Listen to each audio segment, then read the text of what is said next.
श्री शिवाय नमस्तुभ्यम। आइए सुनते हैं आगे की कथा। सूत जी बोले, शौनक, एक दिन परम आनंद में निमग्न हुई चंचुला ने उमा देवी के पास जाकर प्रणाम किया और दोनों हाथ जोड़कर वह उनकी स्तुति करने लगी। चंचुला बोली, गिरिराज नंदिनी स्कंद माता उमे, मनुष्यों ने सदा आपका सेवन किया है। समस्त सुखों को देने वाली शंभु प्रिय, आप ब्रह्म स्वरूपिणी हैं। विष्णु और ब्रह्मा आदि देवताओं द्वारा सेव्य हैं। आप ही सगुणा और निर्गुणा है तथा आप ही सूक्ष्म सच्चिदानंद स्वरूप ने आद्या प्रकृति हैं। आप ही संसार की सृष्टि, पालन और संहार करने वाली हैं। तीनों गुणों का आश्रय भी आप ही हैं। ब्रह्मा, विष्णु और महेश्वर, इन तीनों देवताओं का आवास स्थान तथा उनकी उत्तम प्रतिष्ठा करने वाली पराशक्ति आप ही हैं। सूत जी कहते हैं, सौनक, जिसे सद्गति प्राप्त हो चुकी है वह चंचुला इस प्रकार महेश्वर पत्नी उमा की स्तुति करके सिर झुकाए चुप हो गई। उनके नेत्रों में प्रेम के आंसू उमड़ आए थे। तब करुणा से भरी हुई शंकर प्रिया भक्त वत्सला पार्वती देवी ने चंचुला को संबोधित करके बड़े प्रेम से इस प्रकार कहा। पार्वती बोली, सखी चंचुले सुंदरी, मैं तुम्हारी की हुई इस स्तुति से बहुत प्रसन्न हूँ। बोलो, क्या वर मांगती हो? तुम्हारे लिए मुझे कुछ भी अदेय नहीं है। चंचुला बोली, निष्पाप गिरिराज कुमारी, मेरे पति बिंदुक इस समय कहाँ है? उनकी कैसे गति हुई है यह मैं नहीं जानती। कल्याणमयी दीन वत्सले, मैं अपने उन पतिदेव से जिस प्रकार संयुक्त हो सकूं वैसा ही उपाय कीजिए। महेश्वरी, महादेवी, मेरे पति एक शूद्र जातीय वेश्या के प्रति आसक्त थे और पाप में ही डूबे रहते थे। उनकी मृत्यु मुझसे पहले ही हो गई थी। न जाने वे किस गति को प्राप्त हुए। गिरजा बोली, बेटी, तुम्हारा बिंदुक नाम वाला पति बड़ा पापी था। उसका अंतःकरण बड़ा ही दूषित था। वैश्या का उपभोग करने वाला वह महामूढ़ मरने के बाद नरक में पड़ा। अगणित वर्षों तक नरक में नाना प्रकार के दुख भोग कर वह पात्मा अपने शेष पाप को भोगने के लिए विंध्य पर्वत पर पिशाच हुआ है। इस समय वह पिशाच अवस्था में ही है और नाना प्रकार के क्लेश उठा रहा है। वह दुष्ट वहीं वायु पीकर रहता है और सदा सब प्रकार के कष्ट सहता है। सूत जी कहते हैं, शौनक, गौरी देवी की यह बात सुनकर उत्तम व्रत का पालन करने वाली चंचुला उस समय पति के महान दुख से दुखी हो गई। फिर मन को स्थिर करके उस ब्राह्मण पत्नी ने व्यथित हृदय से महेश्वरी को प्रणाम करके पुनः पूछा। चंचुला बोली, महेश्वरी, महादेवी, मुझ पर कृपा कीजिए और दूषित कर्म करने वाले मेरे उस दुष्ट पति का अब उद्धार कर दीजिए। देवी, सिख बुद्धि वाले मेरे उस पति पापात्मा पति को किस उपाय से उत्तम गति प्राप्त हो सकती है, यह शीघ्र बताइए। आपको नमस्कार है। पार्वती ने कहा, तुम्हारा पति यदि शिव पुराण की पुण्यमयी उत्तम कथा सुने तो सारी दुर्गति को पार करके वह उत्तम गति का भागी हो सकता है।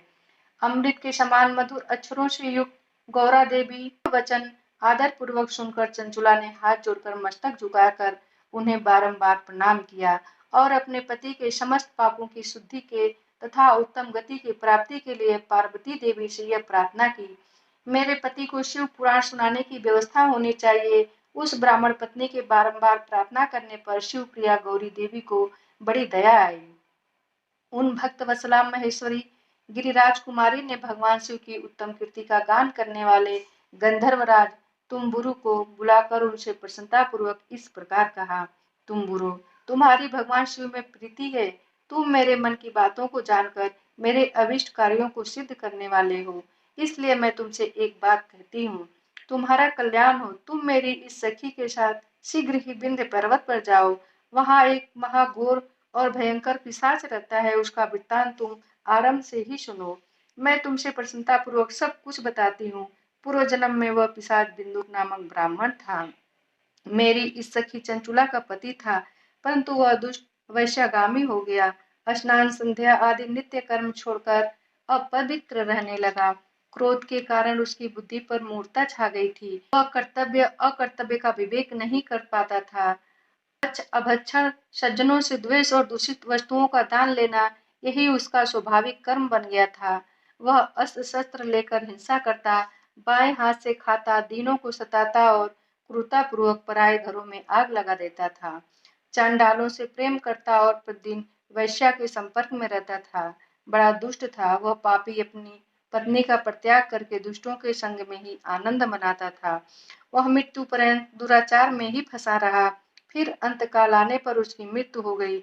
वह पापियों के भोग स्थान घोर यमपुरी में गया और वहां बहुत से नरकों का उपभोग करके वह दुष्ट आत्मा जीव इस समय विंध्य पर्वत पर पिशाच बना हुआ है। वहीं वह दुष्ट पिशाच अपने पापों का फल भोग रहा है।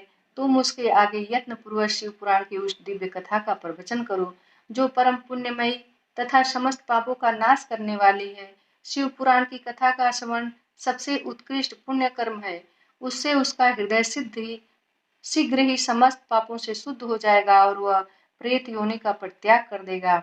उस दुर्गति से मुक्त होने पर बिंदुक नामक पिशाच को मेरी आज्ञा से विमान पर बिठाकर तुम भगवान शिव के समीप ले जाओ। सूत जी कहते हैं, सौनक, महेश्वरी उमा के इस प्रकार आदेश देने पर गंधर्वराज तुम्बुरु मन ही मन बड़े प्रसन्न हुए। उन्होंने अपने भाग्य की सराहना की। तत्पश्चात उस पिशाच की सती साध्वी पत्नी चंचुला के साथ विमान पर बैठकर नारद के प्रिय मित्र तुम्बुरु वेग पूर्वक विंध्याचल पर गए। वहां वह पिशाच रहता था। जहां उन्होंने उस पिशाच को देखा, उसका शरीर विशाल था, ठोड़ी बहुत बड़ी थी। वह कभी हंसता, कभी रोता और कभी उछलता था। उसकी आकृति बड़ी विकराल थी। भगवान शिव की उत्तम कीर्ति का गान करने वाले महाबली तुम्बुरु ने उस अत्यंत भयंकर पिशाच को पांसों द्वारा बांध दिया। तदंतर तुम्बुरु ने शिव पुराण की कथा बांटने का निश्चय करके महोत्सव युक्त स्थान और मंडप आदि की रचना की। इतने में ही संपूर्ण लोकों में बड़े वेग से यह प्रचार हो गया कि देवी पार्वती की आज्ञा से एक पिशाच का उद्धार करने के लिए शिव पुराण की उत्तम कथा सुनाने के लिए तुम्बुरु विंध्य पर्वत पर गए हैं। फिर तो उस कथा को सुनने के लोभ से बहुत से देवर्षि भी शीघ्र ही वहां जा पहुंचे। आदर पूर्वक शिव पुराण सुनने के लिए आए हुए लोगों का उस पर्वत पर बड़ा अद्भुत और कल्याणकारी समाज जुट गया। फिर तुम्बुरु ने उस पिशाच को पांसों से बांधकर आसन पर बिठाया और हाथ में बीड़ा लेकर गौरीपति की कथा का गान आरंभ किया। पहली अर्थात विद्येश्वर संहिता से लेकर सातवीं वायु संहिता तक महात्म्य सहित शिव पुराण की कथा का उन्होंने स्पष्ट वर्णन किया। सातों संहिताओं सहित शिव पुराण का आदर पूर्वक श्रवण करके वे सभी श्रोता पूर्णतः कृतार्थ हो गए। उस परम पुण्यमय शिव पुराण को सुनकर उस पिशाच ने अपने सारे पापों को धोकर उस पैशाचिक शरीर को त्याग दिया। तो फिर शीघ्र ही उसका रूप दिव्य हो गया। अंग कांति गौरवर्ण की हो गई। शरीर पर श्वेत वस्त्र तथा सब प्रकार के पुरुषोचित आभूषण उसके अंगों को उद्दासित करने लगे। वह त्रिनेत्रधारी चंद्रशेखर रूप हो गया। इस प्रकार दिव्य देहधारी होकर श्रीमान बिंदु अपनी प्राण बल्लभा चंचुला के साथ स्वयं भी पार्वती वल्लभ भगवान शिव का गुणगान करने लगा। उसकी स्त्री को इस प्रकार दिव्य रूप से सुशोभित देख के वे सभी देवर्षि बड़े विस्मित हुए। उनका चित्त परमानंद से परिपूर्ण हो गया। भगवान महेश्वर का वह अद्भुत चरित्र सुनकर वे सभी श्रोता परम कृतार्थ हो प्रेम पूर्वक श्री शिव का यशोगान करते हुए अपने अपने धाम को चले गए। दिव्य रूपधारी श्रीमान बिंदुक भी सुंदर विमान पर अपनी प्रियतमा के पास बैठकर सुखपूर्वक आकाश में स्थित हो बड़ी शोभा पाने लगा।